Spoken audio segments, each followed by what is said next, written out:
When you hear the words autonomous weapons, your mind probably jumps straight to, some sci-fi killer robot, the Terminator. Mm-hmm.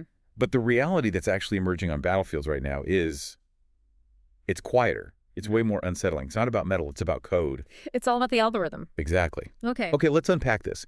Analysts are already calling the conflict in Ukraine the first high-intensity drone war. This isn't future tech.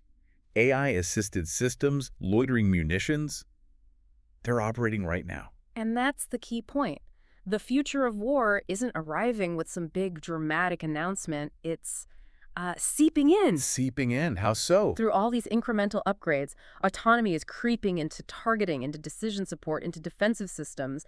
And the huge concern, which groups like Human Rights Watch have pointed out, is that this is eroding what they call meaningful human control. So the accountability gap just gets wider and wider. It widens enormously. You mentioned loitering munitions. Let's break that down. Hmm? Are we talking about drones that can make that final attack decision, the lethal dive, all by themselves, without a human actually pushing a button? In essence, yes. That's exactly it. They're armed drones that can circle an area, wait, and search for a pre-programmed signal. Like a radar signal from an air defense system. Right, or the heat signature of a specific vehicle type. And when it finds it, it attacks. All on its own, without needing fresh human authorization for that final lethal moment. The Future of Life Institute has already documented systems very close to this. Here's where it gets really interesting for me. The algorithmic targeting. AI is now sifting through just massive amounts of data, satellite photos, communications, Terabytes of data. to generate recommendations. We're essentially talking about algorithmic kill lists, deciding who or what gets hit first. And the danger there is profound. Lethal decisions can end up resting on these totally opaque models. I mean, AI systems train on data that might be biased or incomplete. And in the middle of a battle, you're not going to have time to ask the AI why it made that choice. You just have to trust it, which leads to this huge legal dilemma that the Lever Institute at West Point has talked about.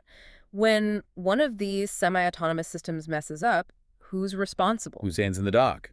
The commander who deployed it. Is it the programmer who wrote the code, the company that sold the software, or nobody? And accountability just dissolves into thin air. Precisely. It dissolves into code and complexity. And this is all accelerating. We're not just talking about single drones anymore.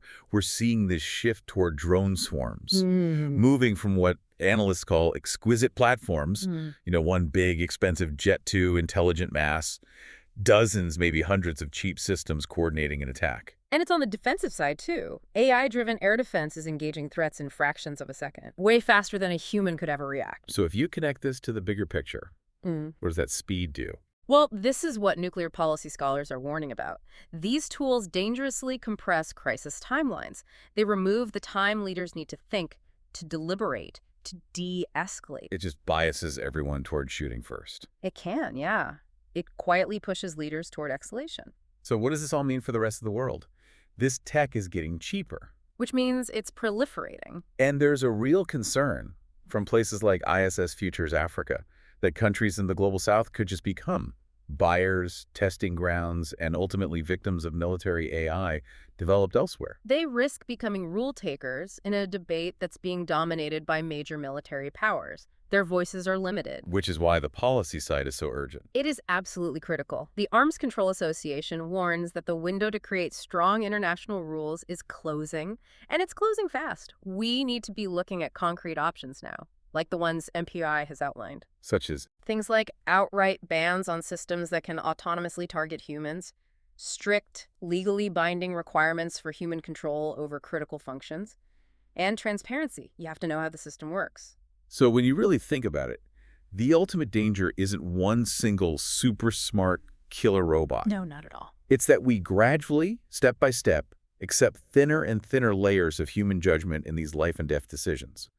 We let accountability dissolve until eventually there's nothing left but code. And then it's too late. Which is why we have to insist on those red lines now, before this becomes an irreversible doctrine that nobody in the end is actually responsible for.